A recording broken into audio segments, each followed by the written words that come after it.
Load and install iTunes Apple app on your Windows 11, Windows 10 PC. And Apple has designed iTunes app for connecting iPhone with your PC. Go to your Chrome browser, type Microsoft Store and open Microsoft Store. Here look for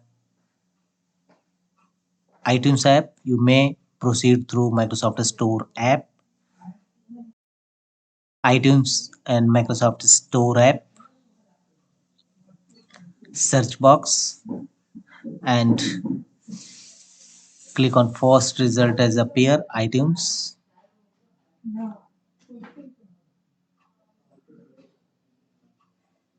and click on install.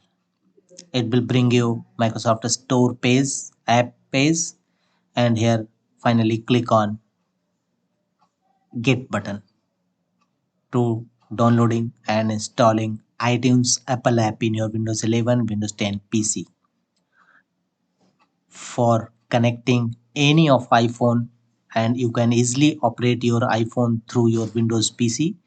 Once downloaded, click on open and agree terms and conditions,